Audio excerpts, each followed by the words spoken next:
Pada dasarnya, perusahaan bertanggung jawab kepada seluruh stakeholder perusahaan. Tanggung jawab sosial terbagi menjadi dua pandangan. Pertama, pandangan klasik dan pandangan sosial ekonomi. Tanggung jawab sosial pandangan klasik, manajemen di sini hanya untuk memaksimalkan laba dengan menjalankan bisnis sesuai dengan kepentingan pemegang saham terbesar. Lalu, tanggung jawab pandangan sosial ekonomi, manajemen bukanlah sekedar menghasilkan laba, tetapi juga melindungi dan meningkatkan kesejahteraan sosial. Perusahaan di sini bukan hanya entitas yang hanya bertanggung jawab kepada pemilik saja. Perusahaan memiliki tanggung jawab moral yang lebih besar dalam masalah sosial, hukum, dan politik untuk melakukan hal yang benar. Lalu untuk siapa tanggung jawab sosial ini? Di sini terdapat bagan di mana stake 1, stake 2, stake 3, dan stake 4. Stake 1 lebih kecil dan stake 4 lebih baik. Stake 1 kepada pemilik dan manajemen, stake 2 kepada karyawan, stake 3 kepada konstituen di lingkungan tertentu, dan stake 4 kepada masyarakat yang lebih luas. Di sini ada argumen yang mendukung dan menentang tanggung jawab sosial. Kalau mendukung misalnya harapan masyarakat, laba jangka panjang, kewajiban etis, citra masyarakat, dan jika menentang, menghalangi memaksimalisasi laba, lunturnya tujuan, biaya, terlampau banyak kepentingan, kurangnya keterampilan, kurangnya pertanggungjawaban atau akuntabilitas. Corporate Social Responsibility atau CSR pada hakikatnya adalah nilai atau jiwa yang melandasi aktivitas perusahaan secara umum.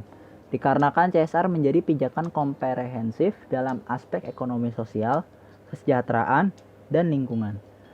Motivasi perusahaan sendiri melakukan CSR adalah akomodasi dan legitimasi, di mana akomodasi yaitu kata kuncinya adalah pencitraan. Kebijakan yang hanya bersifat pencitraan. CSR di sini dilakukan untuk memberi citra sebagai korporasi yang tanggap terhadap kepentingan sosial dan tidak melibatkan perubahan mendasar dalam kebijakan bisnis korporasi sesungguhnya. Selanjutnya ada legitimasi, yaitu mempengaruhi wacana yang tujuannya untuk mempengaruhi wacana masyarakat. Program CSR sendiri terbagi atau dapat dikategorikan dalam bentuk public relation dan strategi defensif, di mana public relation ini usaha untuk menanamkan persepsi positif kepada komunitas tentang kegiatan yang dilakukan oleh perusahaan. Lalu defensif adalah kegiatan melawan upaya negatif yang berkembang dengan melakukan kegiatan yang dianggap negatif tersebut. Misalnya penindasan karyawan dengan pemberdayaan karyawan. Lingkup aktivitas CSR secara garis besar terdapat 6 bagian, yaitu lingkungan hidup, efisiensi energi, sumber daya manusia, pengembangan masyarakat, produk, dan kelangsungan hidup.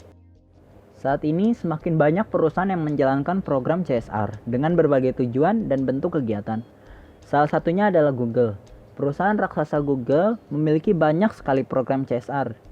Salah satunya adalah Google AdGrant dan Google Green. Melalui program Google AdGrant, Google telah memberikan hibah untuk memberdayakan lebih dari 20.000 organisasi nirlaba di 50 negara. Contoh selanjutnya adalah PT Telkom Indonesia. Di dalam PT Telkom Indonesia terdapat salah satu program bernama Indonesia Digital Learning, di mana ini adalah program CSR yang berupaya untuk mendorong perubahan paradigma digital bagi guru-guru di tanah air.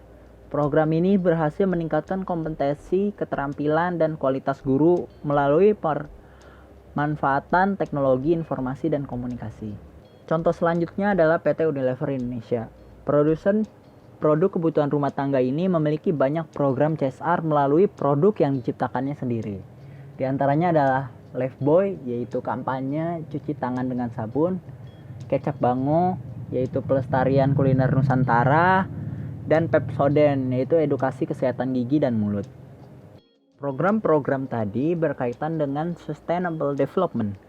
Ada 5 faktor yang berkaitan dengan konsep keberlanjutan ini, yaitu ketersediaan dana, misi lingkungan, tanggung jawab sosial, implementasi dalam kebijakan mempunyai nilai keuntungan atau manfaat. Selanjutnya kita akan membedakan kewajiban, tanggung jawab, dan kecepat tanggapan sosial. Kewajiban sosial di sini adalah kewajiban perusahaan untuk memenuhi tanggung jawab ekonomis dan hukum, dan tidak ada yang lainnya. Lalu ada kecepat tanggapan sosial. Di sini adalah kemampuan perusahaan untuk menyesuaikan diri dengan keadaan masyarakat yang berubah-ubah melalui keputusan praktis sang manajer. Lalu ada tanggung jawab sosial. Di sini yaitu kewajiban perusahaan di luar tuntutan hukum dan pertimbangan ekonomi yang ada di kewajiban sosial untuk mengejar sasaran jangka panjang yang baik bagi masyarakat. Di sini terdapat perbedaan tanggung jawab sosial dan kecepat tanggapan sosial. Kalau tanggung jawab sosial, pertimbangan utamanya merupakan etis. Kalau kecepat tanggapan, pragmatis. Begitu pula dengan fokus. Jika tanggung jawab sosial pada tujuan, cepat tanggapan pada sarana. Penekanan, tanggung jawab sosial pada kewajiban, dan kecepat tanggapan sosial pada tanggapan. Jika kerangka kerja keputusan tanggung jawab sosial yaitu jangka panjang, kalau kecepat tanggapan sosial, kerangka kerja keputusannya pada jangka menengah dan pendek. Materi selanjutnya adalah mengenai manajemen yang ramah lingkungan, yaitu kesadaran akan eratnya kaitan antara keputusan dan kegiatan organisasi serta dampaknya terhadap lingkungan alam. Nah, ada beberapa permasalahan lingkungan global yang harus dihadapi manajer. Di antaranya adalah pencemaran air, udara, dan tanah. Lalu ada pemanasan global dari emisi gas dan juga penyusutan sumber daya alam. Lalu di sini ada 4 pendekatan bagaimana organisasi menjadi ramah lingkungan. Yang pertama itu ada pendekatan hukum, di mana perusahaan memperlihatkan sedikit kepekaannya terhadap lingkungan dengan cara seperti mematuhi undang-undang, peraturan, dan pengendalian pemerintah secara sukarela dan tanpa memberikan tantangan hukum. Yang kedua itu ada pendekatan pasar, di mana perusahaan menanggapi keinginan konsumen untuk menghasilkan produk yang ramah lingkungan. Nah, yang ketiga itu ada pendekatan para stakeholder, di mana perusahaan memilih untuk menanggapi banyak tuntutan yang dibuat oleh para pemercaya, yaitu karyawan, pemasok, dan masyarakat. Nah, yang terakhir itu ada pendekatan aktivis, di mana perusahaan menggunakan berbagai cara guna menghormati dan melestarikan bumi serta sumber-sumber alamnya. Materi selanjutnya adalah manajemen berbasis nilai, yaitu pendekatan terhadap pengelolaan di mana para manajer menetapkan dan mempraktekkan nilai bersama pada sebuah organisasi. Nah, tujuan dari nilai bersamanya itu ada apa aja sih? Yang pertama itu untuk menuntun keputusan dan tindakan para manajer. Yang kedua, untuk membentuk perilaku karyawan. Yang ketiga, untuk mempengaruhi upaya pemasaran. Dan yang keempat adalah untuk membentuk semangat tim. Nah, nilai-nilai bersama ini akan mereka kembangkan sehingga tercermin dalam keputusan dan tindakan para karyawannya. Selanjutnya ada etika manajerial, yaitu peraturan dan prinsip yang mendefinisikan tindakan benar dan salah. Ada 4 pandangan mengenai etika. Yang pertama ada pandangan utilitarian, pandangan hak, pandangan teori keadilan, dan pandangan teori kontrak sosial terpadu. Pertama, pandangan utilitarian merupakan keputusan etika berdasarkan hasil atau akibat keputusan untuk konsisten memaksimalkan laba.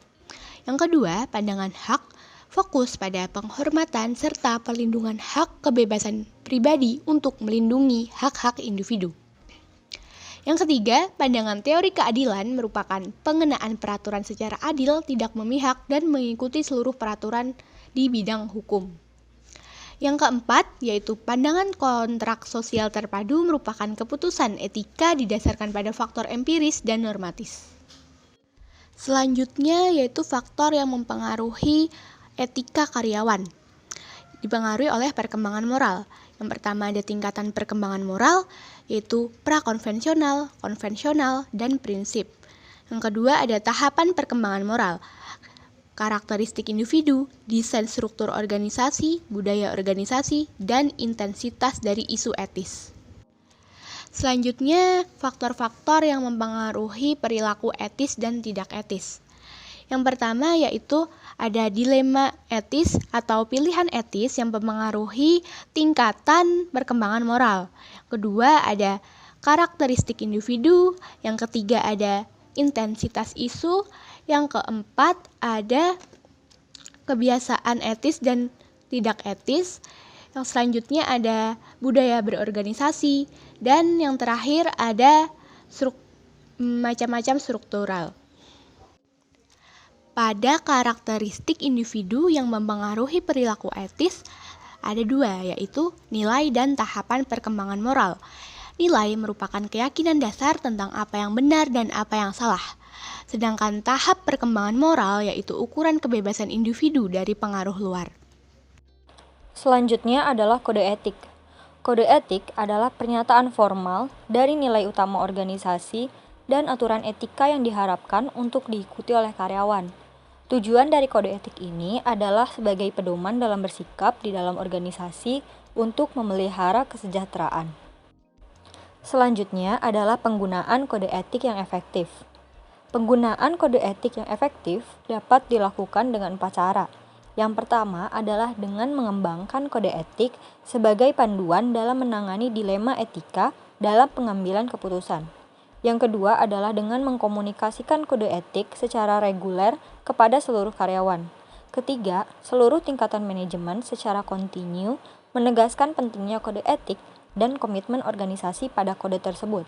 Yang terakhir adalah dengan menegur dan konsisten menegakkan disiplin bagi mereka yang melanggar kode etik. Kode etik sangat diperlukan dalam sebuah organisasi ataupun perusahaan. Oleh karena itu, diperlukan cara untuk meningkatkan perilaku etis dalam sebuah organisasi. Yang pertama adalah dengan menyewa individu yang memiliki standar etika tinggi, mengembangkan kode etik dan aturan keputusan, meneladaninya dengan contoh, menggambarkan atau mensosialisasikan tujuan pekerjaan dan mekanisme penilaian kinerja, mengadakan training etika, mengadakan audit sosial independen, dan mendukung individu yang menghadapi dilema etik. Sebagai manajer dalam sebuah perusahaan atau organisasi, diperlukan sifat kepemimpinan yang beretika agar dapat dicontoh oleh para karyawannya. Contoh kepemimpinan yang beretika diantaranya adalah dengan selalu bersikap etis dan jujur, berkata dengan benar, mengakui kegagalan, mengkomunikasikan nilai-nilai etika kepada karyawan, memberikan penghargaan kepada karyawan, serta melindungi karyawannya.